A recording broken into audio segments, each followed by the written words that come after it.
Lagi kang naghihinala, sabi ko hindi na tama. Yun pala ikaw yung may ginagawa.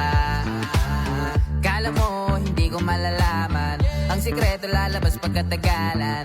Kaso mali yung kinukwento mo at nalaman ko na. Kasi kinakalat mo na ako yung nagloko.